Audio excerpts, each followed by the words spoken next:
What would it mean to you if you were the best version of yourself? What would it mean to you if you were the most productive version of yourself? What does that really look like? I think that it's actually very simple to move from having our goals to be on vision boards to being in reality. And it just kind of starts with this simple action of identifying unhealthy habits in our lives and actively trying to produce positive changes. Actively trying to identify where our minds are at with psychology and with self-realization and moving forward in this way. And if you are the type of person who often, identifies all these bad things about yourself and tries to use those as a roadmap for change, I want to tell you right now, I know why it's not working. I know that it's not working, and I know why. Because often when we identify all these negative changes, it doesn't help to create positive changes. So instead what we want to do is identify the healthy replacements for all of these actions, identify some positive changes, and you'll notice that along the way to implementing those positive changes, unhealthy habits fall off in the process. So it makes sense to just focus on what's healthiest in our lives. So I want to talk about this, and I want to talk about how we can make these changes. So by the end of this episode, you're going to have 7 tangible, actionable strategies for how to create healthy changes in your day. Some of them build off of each other, some of them are standalone, but I just want you to listen to this video and take into account that if you put these 7 things into action in your life, you're going to see rejuvenation in a lot of different areas. Before we get started, go ahead and like and subscribe. I would love for you to join this community. And as you're listening, just leave a comment down below of something that stands out to you. I'd love to get in a conversation with you guys in the comments. So let's jump on into this. Okay, so we're going to talk about changes. And most of the time, the biggest changes that we can make to our future, to our life 20 years down the line, they don't start with some big grand gesture. They actually start with small things done consistently every day. So that's what we're going to talk about. We're going to talk about the small things that we can do consistently to really catapult growth in our lives. And so as you listen to these 7 things, I just want you to keep in mind that you can start by implementing one of them, maybe just 2 of them, or all of them, whatever fits best for you. But choose something and try to implement it and see how this can affect your life, because there is no better time to pursue change for what you want in your life than right now. So let's start with number 1. So my number 1 tip for creating a healthier life, to implementing change in your life, is by developing a morning routine.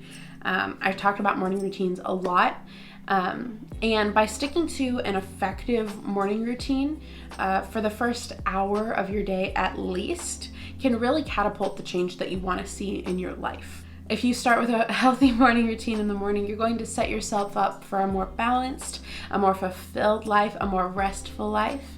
And according to psychologist Ron Friedman, he says the first 3 hours of the day are the most precious when it comes to productivity. And the perfect morning routine really doesn't exist. The perfect morning routine for productivity, for overall happiness, there's not a formula. It doesn't exist. But an effective morning routine tailored to your needs can really help you to stop procrastinating for good. And even though there's no such thing as a perfect morning routine, there is a productive morning routine that is best for you, that you can play around with and eventually get to a place where you say, I'm really happy with what I do every morning. And that's the first tip. That's the first change that I would really strongly suggest that you make, is creating a consistent morning routine. And with that, the next 6 things that we're going to talk about, the next 6 changes, can all play into this morning routine. So right now I'm not going to tell you exactly how to build it, but keep this idea of creating a consistent, tailored morning routine in mind as we go through the next 6 changes that you can make, because it could probably really fit into this well. Number 2, the second change that you can make is to identify and build healthy habits based in psychology. There isn't a switch that you can flip and suddenly get rid of all of the unhealthy habits that you've established in your life. Our neurological pathways have been worn down in those areas, so it is natural to give into our unhealthy habits, and it's natural to go back to them even when we've tried so hard not to. And so people often waste a lot of their time and energy on trying to get rid of these old habits rather than on forming new ones. And what actually happens when we form these new habits is that we can strengthen new neural pathways, and we can wear those down so that our mind naturally reroutes to this new habit. The trouble with old habits is that our mind wants to make a decision, and decision fatigue is what keeps us in a stuck, stunted place. And our minds want to be able to just choose something because it doesn't want that stress, that energy loss. So our minds will default to this old habit. And if you want to learn how to create new, healthier habits, that can actually have a route for our minds to replace that decision-making process. Because if we get rid of an old habit, it's going to reform so quickly because our mind needs to go somewhere. So let's focus on building newer, healthier habits. And I have 5 things to keep in mind when you are building these new healthy habits, 5 things that are really going to help you to be successful in implementing these habits. So the 5 steps to building a healthy habit, number 1 is to find your why. When things get difficult, we need a good reason to keep going. So we want to define our why, and I talk about this all the time. And so if you want to know more about this, I'm going to try to link a video up above on creating a why for yourself. But yeah, number 1 is find your why. Number 2 is start small and build slowly. Don't aim to be perfect when it comes to this habit, like waking up. If you already wake up at 8 in the morning every day, which is pretty early for some people, but you want to move to eventually waking up at 5:30 every day, don't just suddenly jump from 8 a.m. to 5:30 without making any sort of progress or slow changes. You want to implement some other things smaller and then build on them, like going to bed a little earlier every night so that you have more energy, moving from 8 to 7:30 to 7 to 6:30 and building up to that point. Because if we just try to snap in without putting other things in place first that can help us reach that larger goal, we're not going to get there.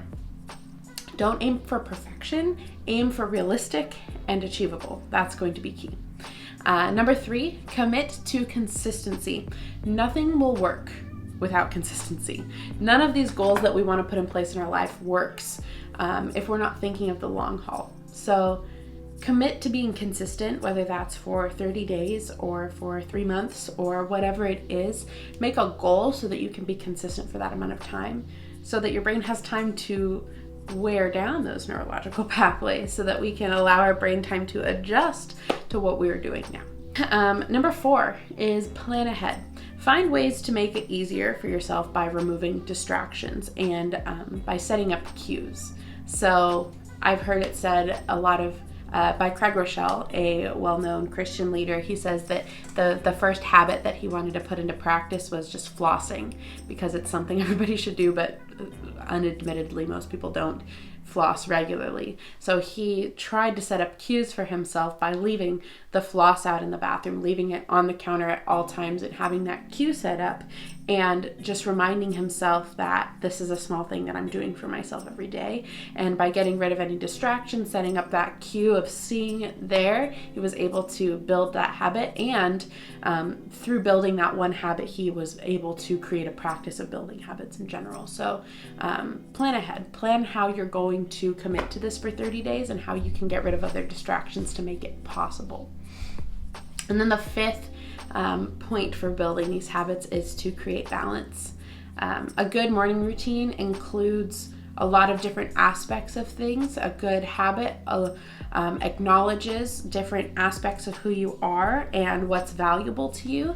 So create balance when you're creating these habits or these routines or rituals. And an easy way to do that is to include behaviors from all the 4 areas of self-improvement, the common areas that we know about, which are mental, physical, emotional, and spiritual. These are 4 areas that are really great to identify whenever you're doing something to improve yourself, because we are well-rounded people. We are not one-dimensional. So keep these things in mind and think about, maybe journal about it, write it down, write it on a sticky note that you can see somewhere. How does this new goal that you want to implement, or this new routine that you want to implement, affect these 4 areas? How will it benefit you in these areas? So those are the 5 ways to establish these habits best through psychology. And again, building off of each other, you can pull from each of these 7 things for your morning routine, and you can pull from this second tip for all of the other areas. So let's move to the next one. Number 3, the third change that you can make to improve your life is just happiness. Simply creating opportunities for more happiness. Happiness is valuable. And the thing about happiness that's different from, let's say, joy, happiness is literally dependent on what is happening to us. And we deserve to be happy. If you don't believe that, I'm telling you, I'm looking in your eyes right now and I'm telling you, you deserve to be happy. And so we want to build happiness into our routine, into our lives. And acknowledging the fact that you deserve happiness and then implementing habits for happiness is really going to improve your quality of life by a lot. And so one simple way to do this is by listing out happy things. So I want to challenge you to make a list of 20 things that bring you joy, that you enjoy doing, things that make you happy. And then over the next 30 days, make sure that you do at least one of those things every single day. So for the next 30 days, cycle through this list of 20 things and do the things that make you happy. And your list can include a lot of things. They don't have to be big. They can be really simple, or they could be big, but they range from eating your lunch outside and enjoying nature, calling your best friend or FaceTiming them or seeing them to have a conversation, taking time to sit down by yourself and read or draw or do something that is creative and allow yourself some time to escape. These are things that bring you joy, and they're different for everyone, but you can implement this by making opportunities for happiness to happen for you every single day. With that 30-day challenge, I would also encourage you just to keep a log of your mental thoughts, positive, negative, neutral, just for a few days, and be really specific when you do this, but see how implementing these happy things into your life affect your mood and affect the way that you look at the world. I think that'll be really interesting. Number 4, the 4th way that you can improve your life is by learning something new as often as possible. Some people say that you should learn something new every day or do something you haven't done every day. If you're a beginner and you've never really thought about intentionally putting yourself in uncomfortable positions, doing that every single day might be a formula for a nervous breakdown for you. But I would really encourage everybody that is trying to positively make changes in their lives to try something new every day. And there's a couple different reasons why this is really good for us. One, it's a great way to experiment and find things that you love that you never would have known about before. So trying something new gives you opportunities for joy that would have been unavailable to you otherwise. Another reason why trying something new or developing a new skill can be great is because it is important to learn to fail. Failure is a vital part of life. It is so important to be okay with the idea of failing. Nobody wants to be good at failing, but I would love for myself, and I don't think that I'm at this point, but I'd love to be an expert at failing at things regularly, but not the same old things that I've failed at a million times before. I want to fail at new things constantly because that means that I'm trying something. And you are up to the challenge of building expertise as often as you want to. Like, if you want to become amazing at something that you have never even tried before, like playing the violin or ice skating, or maybe accounting and doing your own taxes. Like, the only way to do these things is to learn it, try it, fail, grow, change, and develop. And learning something new can also give you an amazing opportunity during your day to flip your mind to something else. If you have a full-time job, if you have something that you're working very hard on passionately every single day, it's really great for our minds to get a break from that and move to something else for a while. It gives your mind time to reboot in those areas that you had already been using by doing something else. So a couple different things you could do if you want to use those for self-improvement areas again is if you want to improve your mental state, some new things that you can try is reading a new book, listening to a new podcast, planning your day ahead of time, planning those things if you haven't done that before.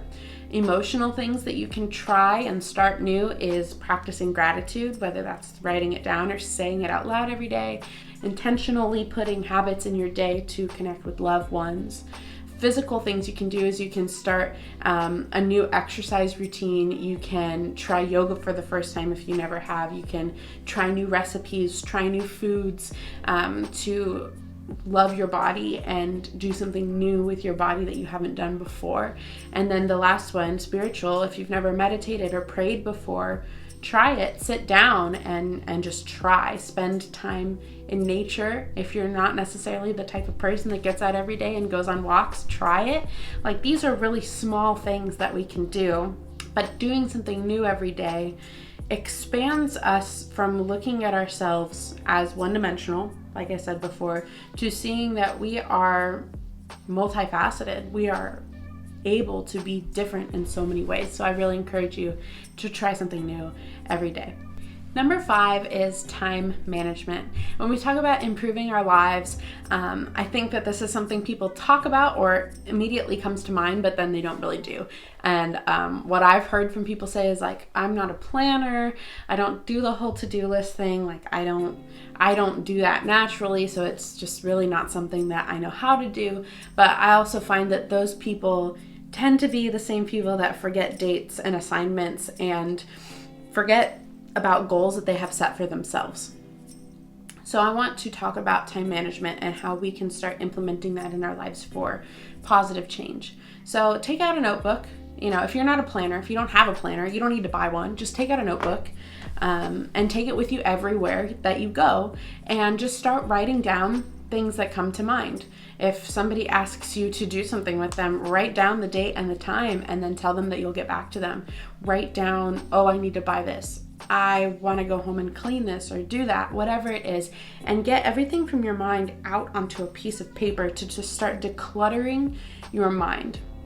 Using this to record everything in one safe place outside of your head, it's going to help you so that you can go back somewhere and decide what to do with that information later, rather than storing it in your mind and expecting that you're going to do anything.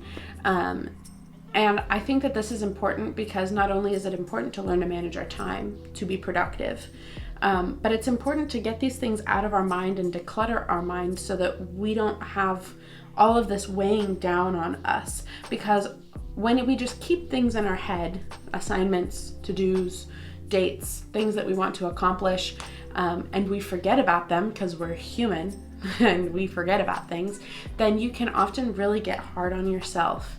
It can really degrade yourself when you think, wow, I'm just a failure. I don't know how to keep track of things. I don't know I was supposed to pay this bill and I just never did it. And I thought about it earlier, but I didn't think about it when I got home. There's a lot of stuff that can happen. But if you just have a book where you put everything, you can get it all out of your mind and keep track of it better.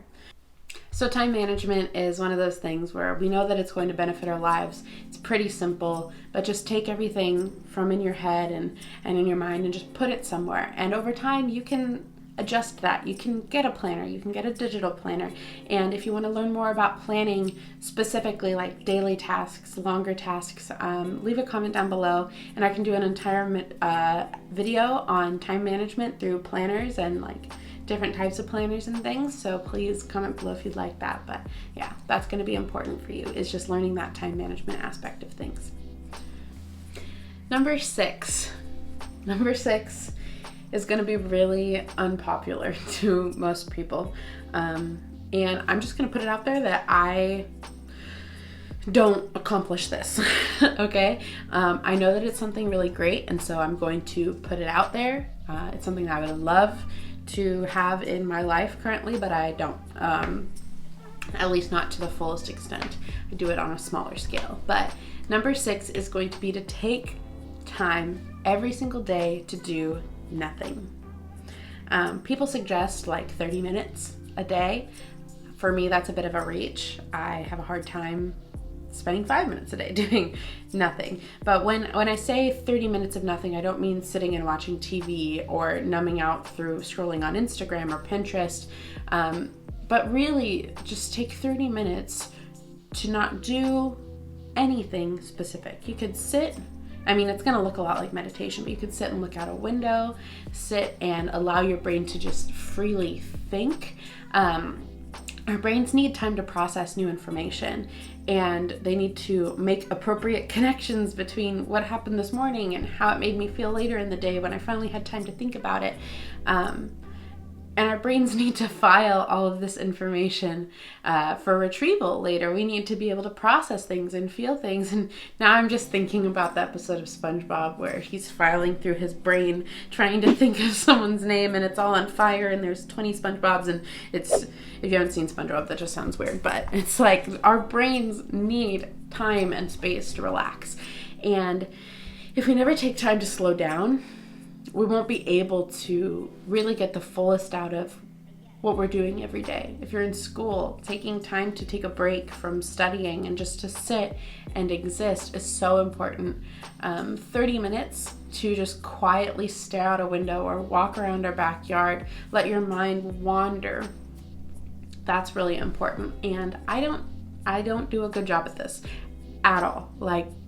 At all. But someone that does is my boyfriend, who is absolutely incredible, and he calls this pacing time. Maybe that would work for you.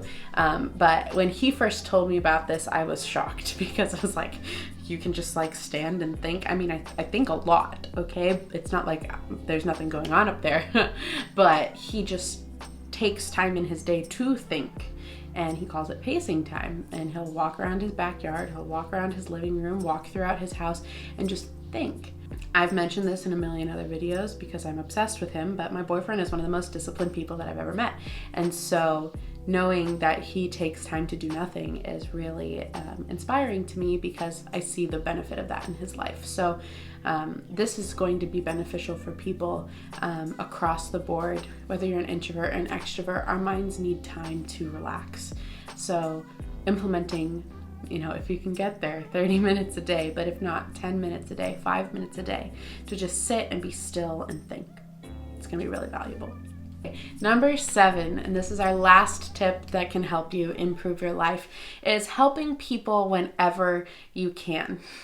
We are social beings. We are human, and we like people. And some of you may be like, I don't like people. I want to sit in my room and I want to be in the quiet. But even you have people that, if the going gets rough, you want someone there. You may not have them, but we want people. And helping people as often as we can be a wonderful intrinsic practice that we can put into play in our lives to build our perspective of the world, build our motivation and inspiration. Helping other people can grow compassion in our lives. And not only that, but being around positive, happy, and healthy people can help us to naturally make better lifestyle decisions in our lives.